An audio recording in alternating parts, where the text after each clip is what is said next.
Hello friends, AmyR here with Prairie Paper and Ink, back after a short hiatus.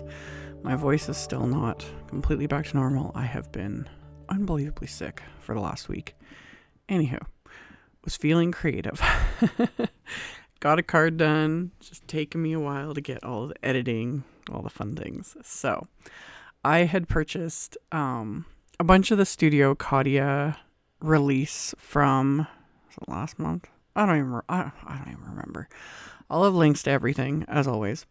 And I had it all sitting here, and I had a rough idea of what I wanted to make, which helped, because my brain is just mush right now. So I've got this little Gnomies stamp set. Super adorable. And I'm stamping the images onto some of Simon Says Stamp's 120-pound smooth white cardstock with Simon's Intense Black ink. And then I'm just using the backing sheet from the stamp set to protect the cardstock so I can move this little heart stamp around and re-stamp it a couple more times without having to clean the stamp. It's just a convenience thing. So I keep putting that in place, move the stamp, and then picking it up with the lid of my MISTI, re-stamping because I wanted to have more than just one heart image. So after everything was stamped, I am coloring in all of these images with the Spectrum Noir TriBlend markers in Simon's February 2023 card kit, which I did an unboxing of and made a card, and I will link to that video at the end of this one if you haven't seen it. In the kit, they included a TriBlend brush marker, and I'd never used them before. Tested it out, and I was like, it's piqued my curiosity. So I ordered a bunch and not realizing, because people had been commenting about the bullet nibs on these markers and how the one I showed in the unboxing video for the kit has a brush tip. I just assumed they all had brush tips. Like I just assumed they redid them, whatever. The originals have bullet tips, and then the newer ones that are gray, like the barrels are gray, have the brush tips. So these all have these little bullet nibs. Not a fan at all. I don't like that just, I'm so used to the Copic brush nibs and then the brush nibs on my Cairn Brush Marker Pros. Much prefer.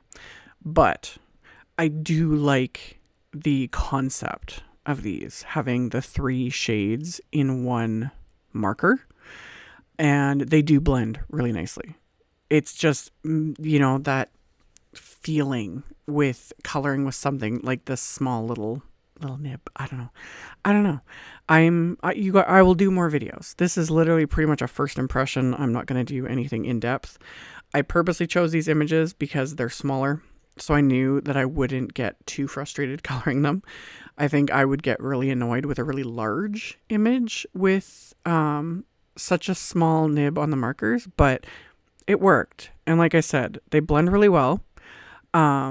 This is always my go-to. This cardstock and the Simon's Intense Black ink has been my go-to with Copic coloring for years now. Years and years and years. It's just what I'm comfortable with. So I stuck with that. So the only difference this time is the markers. And so far, so good. But like I said, this is my very first, out of the box, I just unwrapped them sort of impression. I like the colors. And I'm going to play with them more, and I'll show them more in videos. So, and I do have the set of the ones with the brush tips are on their way to me because, options. I like to have coloring options. Now, the other thing I'll also mention, if you already have a bunch of Copics and you're happy with your Copics, do you need these? No. If you are not at all interested in coloring with alcohol-based markers, do you need these? No. What else can I think of? That's about it at the moment. Did I need to get them? No. But I like options. And I think I've made it pretty clear. I like having all the coloring options. I like having all the colors available in any given medium. It's just what brings me joy. I have fun with it. So we'll get there. We'll see where it all goes. I picked out a different sort of color combo to me for coloring in these images.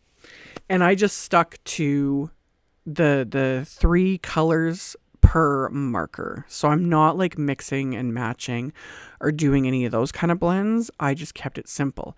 And I also did my kind of go-to that I've shown in a bajillion Copic coloring videos, is going just darkest to lightest, because that's what I'm comfortable with and that's what I'm used to. So I would just scribble down a bit of the darker color, and then I went to the medium color and to the lightest color. And again, I do like that concept with these, the fact that they're all just done. Like, it's in one marker, dark, medium, light. I don't have to think. That is a bonus to me. So I was so far happy with them. Like, I'm annoyed by the bullet tip, but that's just I've been very I wouldn't say spoiled, because I paid good money for my Copics. But anyway, I was happy with them. And the blend turned out great. These little images are super cute. It's all good. So once I was done coloring them, I used my white gel pen and added highlights. And I'm just realizing now, I didn't add any little highlights to the hearts. I was going to add glossy accents to them, and I completely forgot. But this is what happens when you're, not feeling good and still crafting away. Thankfully, with the miracles of video editing, I can edit out a lot of literally just me sitting staring into space, because my brain was just not there. So once I was done coloring everything, I used the little coordinating wafer die set to die cut everything. And I just taped the wafer dies into place with my little bits of Spellbinders tape so that the dies don't shift, and set all that aside. And then I have a panel of 4 1/4 by 5.5 inch cardstock, the same cardstock, so Simon's smooth white cardstock.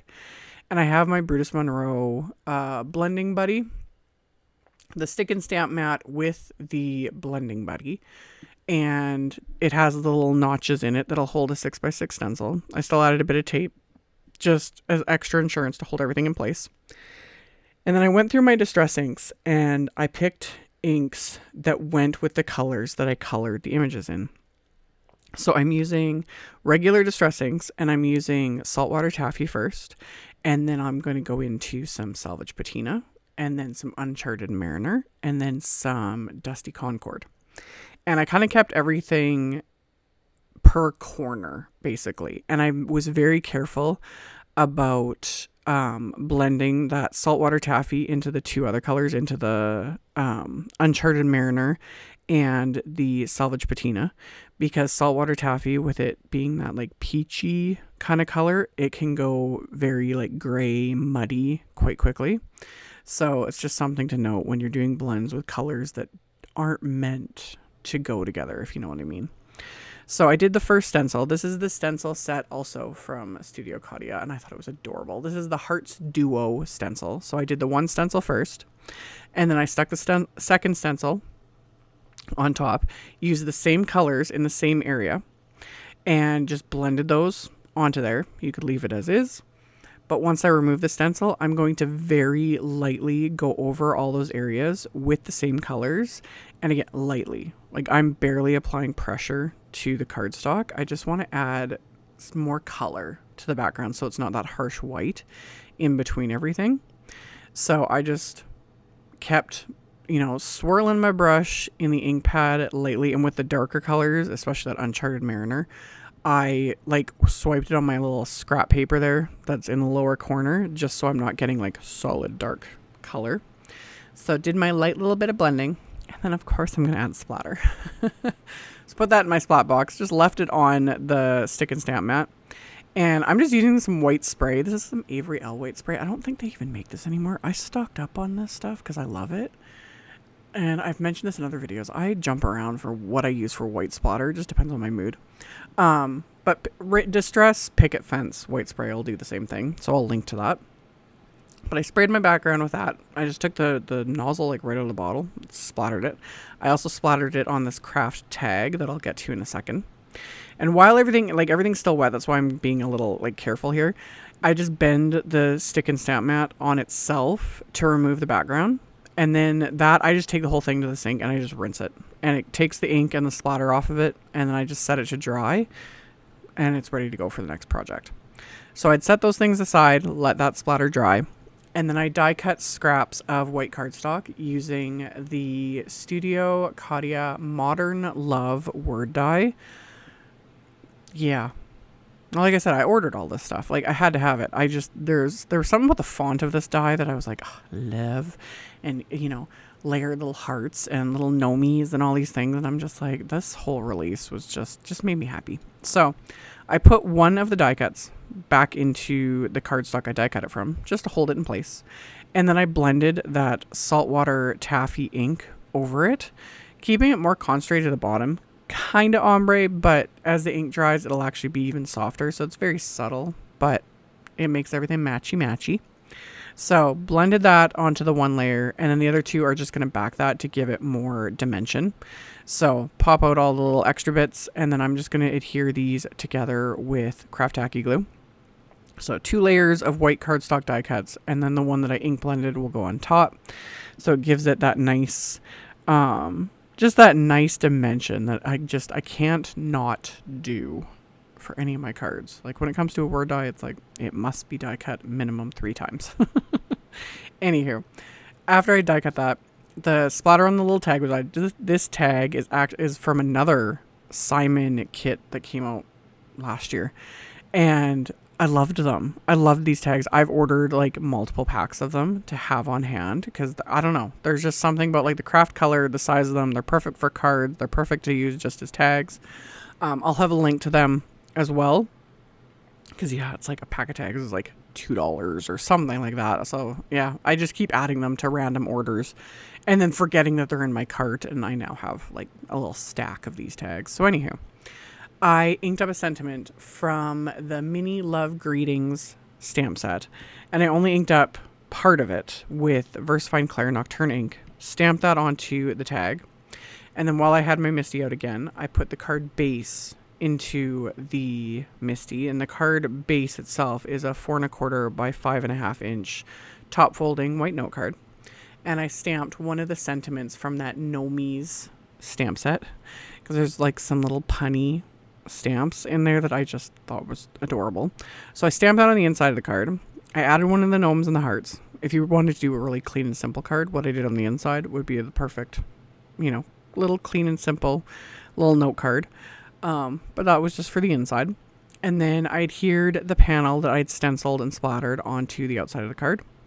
I grabbed some white ribbon from my stash that I know I don't use very often.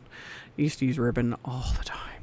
Man, my ribbon collection was massive back in the day.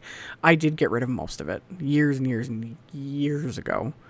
Yeah, I sold a bunch of it. I gave a bunch of it away to different craft groups, things like that. I have one little drawer now of ribbon, and I'm okay with that. So anyway, tied some ribbon onto that tag, and then I backed the tag with foam tape because I want to give it a bit more dimension. So got the foam tape on there.